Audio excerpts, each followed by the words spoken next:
હું તમને એક ભરથરીનો દાખલો આપું કે પિંગલાનો દાખલો છે ને કે પિંગલા અશ્વપાળ પાસે ગયા હતા, આવું હતું, ફલાણું હતું, ઢોકળું હતું, પિંગલા ભરથરી સાધુ થઈ ગયા. તો તમે એવું માનો છો કે ભરથરી 92 લાખ માળવાનો ધણી હોય, એનું બૈરું જેવું તેવું હોય? પણ એનો એક પ્રસંગ મેં એક સંત પાસે સાંભળેલી વાત. એકવાર ભરથરી શિકાર કરવા માટે જંગલમાં ગયેલા ને 4-5 એમના હારે સૈનિકો હતા. શિકાર કરી અને એક ગામડાની બાજુમાંથી નીકળ્યા ને એક શમશાન યાત્રા જતી હતી. શમશાન યાત્રા જતી હતી. શમશાન યાત્રામાં પુરુષો બધા જતા, તેમાં એક પાછળ એક બાઈ છે ને, બાઈ બાપુ માથા પછાડતી જતી હતી, વાળ તોડતી જતી હતી, રોતી જતી હતી. એટલે ભરથરી ને એના સૈનિકો બધા આમ એક બાજુ હાલા જતા. એને એમ થયું કે શમશાનમાં બૈરા નો જાય, પણ આ બૈરું કેમ જાય છે, આ બૈરાને શું હગું થતું હશે? એટલે આમ શમશાનની બાજુમાં આમ ઘોડા ઉભા રાખીને એક બાજુ જોવે છે કે આપણે જોવું છે આ બને છે શું. બેન ને બે જણાએ પકડી રાખી છે અને બેન ને કહે છે કે ભાઈ બનવાનું હતું, જે બની ગયું, ફલાણું ઢોકળો રામ ને તેમને એ લાકડા ગોઠવીને એ ભાઈને એમાં એની માથે ગોઠવી અને દિવાળી મૂકીને અગ્નિ પ્રગટી ગઈ. અને બાઈએ બાપુ જોંટ મારી નીકળી ગઈ, હળગતી અગ્નિ માથે ચડી ગઈ. ભાડ ભાડ ભાડ ભાડ ભાડ બાપુ ભરથરી જોવે એમ એ દીકરી જીવતી જીવતી હળગી ગઈ. ઉકારો નો ઈ તો હળગી ગઈ, પણ બાપુ ભરથરીને વાટ્યો હોય તો લોહી નો નીકળે. હો, પાણાની મૂર્તિ જેવો થઈ ગયો. કરે તારી ભલી થાય તારી. જીવતે જીવતી હળગી ગઈ. મારે પૂછવું છે કે મરી ગયો એ બેન ને શું હગું થતું હશે? એમાં કોઈ ભાઈ નીકળ્યો ને એટલે એને પૂછ્યું કે ભાઈ આ બેન જે અગ્નિમાં હળગી ગયા એ કે જીવતા હું કામ હળગી ગયા? એ કે જે ગુજરી ગયા ને એના ઘરવાળા હતા, એનો પતિ હતો. અને ભરથરીને એમ થયું ઓહો હો, આ પતિ પત્ની એનો કેટલો પ્રેમ હશે, કેટલો આમને એક પોતે જીવતા જીવ, એક જીવન મરણ છે કુદરતનો ખેલ છે, પણ આનો પ્રેમ કેટલો હશે કે પોતે જીવતી હળગી ગઈ. ભરથરીનું મગજ બાપુ કામ નથી કરતું. ઘરે આવ્યો, ઘરે આવીને હિંડોળા ઉપર બેહી ગયો અને પિંગળા આવીને પૂછે છે કે પાણી આપું, ચા બનાવી દઉં, જમવું છે? પણ ભરથરી કાંઈ બોલતો નથી. પિંગળા કે છે શું કા તમારે આટલું બધું શેનું ટેન્શન? એ કે પિંગળા એક આજ મેં ચિત્ર જોયું ને, મારું મગજ હજી કામ નથી કરતું. એ કે પણ એવું શું ચિત્ર હતું? એ કે ગામની બાજુમાંથી નીકળ્યા, શમશાન યાત્રા નીકળીને એક એનો ઘરવાળો ગુજરી ગયો. તો એક બેન હતી ને, એનો ઘરવાળો ગુજરી ગયો. તો એ ઘરવાળો તો કે ઠીક છે ગુજરી ગયો ને એને હળગાવ્યો, પણ એના ભેગી એની પત્ની જીવતી હળગી ગઈ. હું હજી મને મારા ચિત્ર, મારી આંખ સામે મારું એ ચિત્ર જાતું નથી. પછી પિંગળા પૂછે છે કે એને અગ્નિ આપી હતી કે હાથે પ્રગટ થઈ હતી? તો કે ના, અગ્નિ તો આપી હતી. તો ઈ તો કે ત્રીજા નંબરનો પ્રેમ કહેવાય, એને પ્રેમ નો કહેવાય. ભરથરીને એમ થયું ત્રીજા નંબરનો, તો બીજા નંબરનો કેવો હોય છે ને પહેલા નંબરનો કેવો હોય છે? ઈ કે ઈ તો ત્રીજા નંબરનો કહેવાય. ઈ કે બહુ મોટી વાત નો કહેવાય. તો કે મને કહે તો ખરી પહેલા નંબરનો ને બીજા નંબરનો કેવો હોય? ઈ કે પોતાનો પતિ ગુજરી ગયો હોય ને ખોળામાં માછું લઈ અને જીવતી જાગતી પત્ની બેહી જાય અને જમણા પગના અંગૂઠાથી પ્રગટ થાય ને એને બીજા નંબરનો કહેવાય. અને પહેલા નંબરનો ઈ કે એના ધણીને કોઈ કે તારો ધણી ગુજરી ગયો, ઈ અવાજ કાનમાં પડે અને કાનમાં પડ્યા પછી શ્વાસ લીધો હોય તો બહાર નો નીકળે અને બહાર લીધો હોય તો અંદર નો જાય, ખોળિયામાંથી જીવ નીકળી જાય. પહેલા નંબર. એટલે ભરથરીએ પિંગળાને કીધું તું મને કેવો પ્રેમ કરે છે? આપણે હકણા તો ન રહી. અને સ્વાભાવિક છે કે આપણું બૈરું આપણને પ્રેમ કરતું હોય પહેલા નંબરનો હોય કે 10મા નંબરનો હોય, તો પહેલા નંબરનો જ કે. કોઈ બૈરું એમ તો ન કે હું તમને 5મા નંબરનો કરું છું. એટલે પિંગળાને કહે છે ભરથરી કે તમે મને કેટલા નંબરનો પ્રેમ કરો છો? એટલે પિંગળાને બાપુ વિચાર આવ્યો, એના મગજમાં બાપુ ચકરી ખાઈ ગઈ. દીકરી બાપુ એ તો એવા ખાનદાન માવતરની દીકરીઓ હોય ને, એને એમ થયું કે હું સત્ય કહીશ પણ આમને શંકા જાગશે ને જેથી અખતરો કરશે ને તેથી આમનો દુખી થઈ જવા. હું તો કહું છું કે એવા અખતરા ન કરવા. એક ગામ હતું ને અમારે, આ બનેલો દાખલો પછી એક બીજી વાત મને યાદ આવી છે એટલે કહું આ બનેલી હકીકત. એક એક પતિ પત્ની રહેતા હતા ને,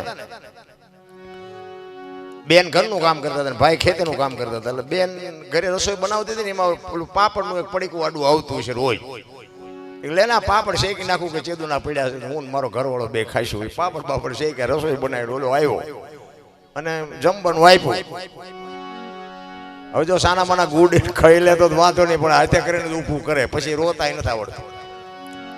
એટલે ઓલો પાપડ મૂક્યા ને થાળીમાં, એટલે એના એ ઘરવાળો એની વહુને કે આ પાપડ ભાંગી દે. એની વહુ કે પણ ભગવાને તમને હાથ આપ્યા, પાપડ નો ભાંગી શકો? એ કે તું મારી વહુ છું, હું તને કહું એ તારે મારું કરવું પડે. એ કે હું તમારી વહુ છું એ વાત બરોબર, પણ આ પાપડ કે તમે હાથે નો ભાંગી શકો? એ કે મેં તને કીધું ને પાપડ ભાંગી દે.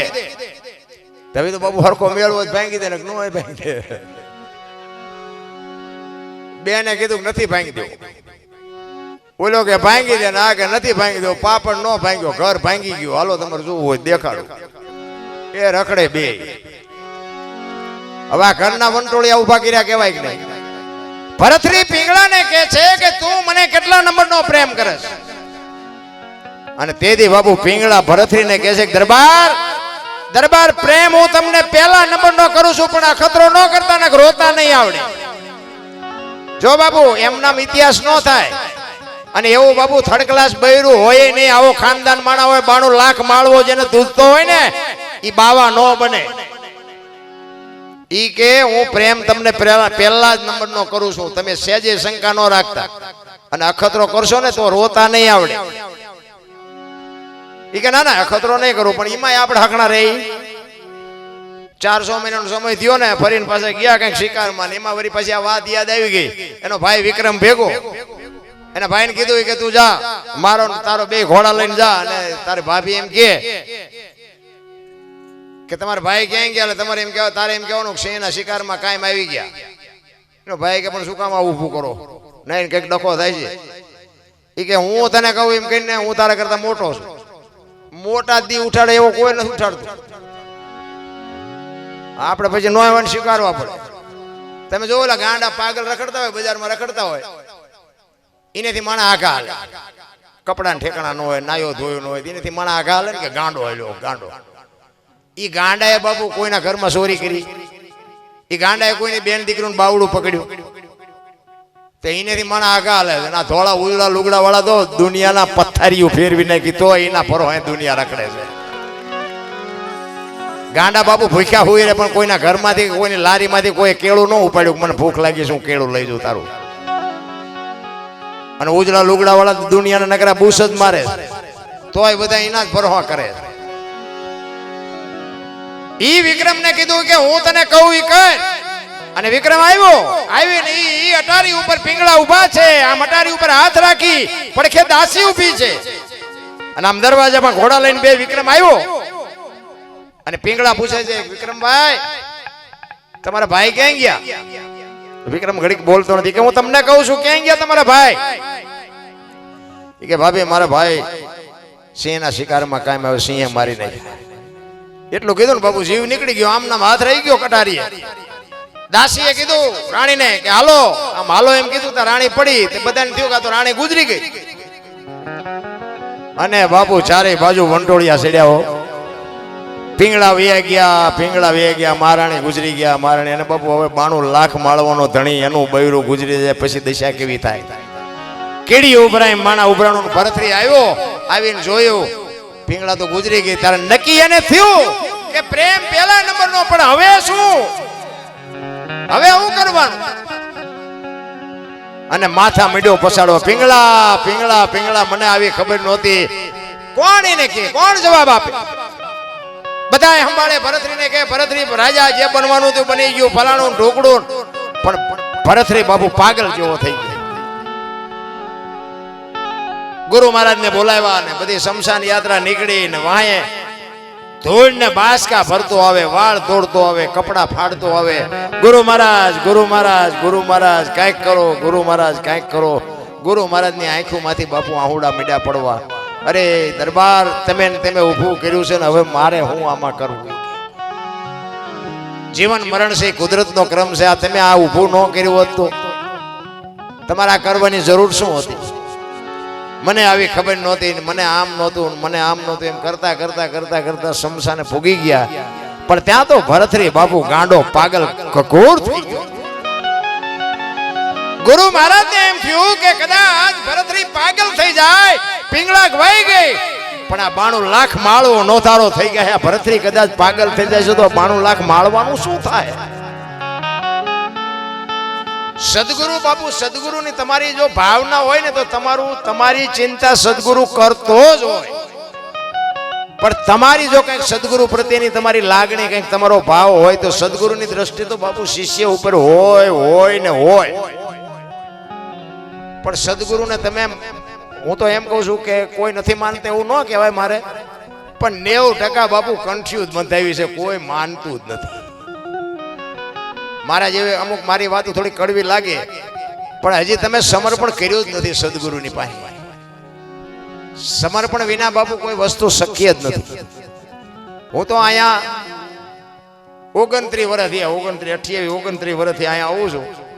કાંઈ ગાયવા ને કાંઈ ગયા, એમ એના ઈ કાંઈ ફેર નથી પડતો.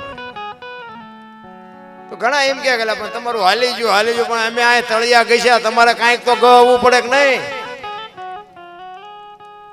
એમના નિમના બાપુ નથી સમજી કે બીજાની જ્યાં વાત કરવી.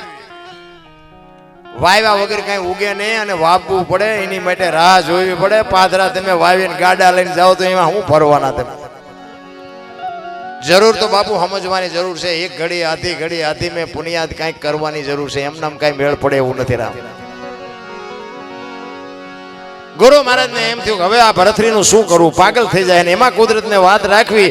અને એક ગોંદકાનો આત્મો આમ જાતો તો ભજનના બળથી સદગુરુ મહારાજ જોવે કે આત્મો સારો નથી, પણ ઈ આત્માને આમાં નાખું ને કદાચ જો પિંગળા બેઠી થઈ જાય ને તો ભરથરી અત્યારે મેળમાં આવી ગયા. બાકી ઈ પિંગળા પછી શું કરે એ તો મારો રામ જાણે. ભરથરીને બચાવવા માટે, ભરથરીને પાગલ ન થાય એટલા માટે ગોંદકાનો આત્મો બાપુ ભજનના બળથી બાપુએ પકડી અને પિંગળામાં નાખ્યો ને પિંગળાને બેઠી કરી અને ભરથરી ભાનમાં આવી ગયો. પણ અંદર બાપુ આખી દુનિયાને દુઃખ નહોતું, પણ ગુરુ મહારાજને એકને જ દુઃખ હતું કે આ સમજી ન હોય ગયો, પણ હવે આ પિંગળા શું કરે એનું કઈ નક્કી નહીં. અને પછી આજે અશ્વપાળનો ના કે જે કાંઈ બધો પ્રસંગ છે ને એ બધો બાપુ પછીનો છે. સાચી પિંગળા તો બાપુ મરી જ ગઈ હતી. અને પછી બાપુ એ અશ્વપાળનો જે કઈ પ્રસંગ બન્યો અને આ નજરે ભરથરીએ જોયું ને પછી બાપુ ભરથરીને એમ થયું, અરે તારી ભલી થાય, તારી વાંહે તો હું પાગલ થઈ ગયો ને હવે તું આ કરે. પછી જ બાપુ એને નક્કી કરી લીધું હવે આપણે સાધુ થઈ જવું છે. અને મસંદર ને જાલંધર ને આ બધા ગોરખનાથ ને બધા જે નાથ સંપ્રદાયનો સાધુ, એમાં ઈ ભળે અને એના ગુરુ કહે છે કે એમાં એમ નામ નો હાલે, દીક્ષા લેવા જવું પડે ઘરે. અને પત્નીને માં કહેવું પડે. ઈ કે પત્નીને માં કયો તો માં કહું, મામી કયો તો મામી કહું, દાદી કયો તો દાદી કહું, હવે કાંઈ જોતું નથી. એમ સમય આવે ને બાપુ ગાંઠ વળી જવી જોઈએ. આપણને શું છે, હાકડમાં આવી ત્યાં હનુમાન ચાલીસા ચાલુ કરી એટલે હનુમાનને ખબર જ હોય બેટા મારા તું કેટલા વખત બોલ્યો છો, બધી ખબર છે. એની પાસે ન હોય. આપણે એને ઉલ્લુ બનાવી એ ન પતે.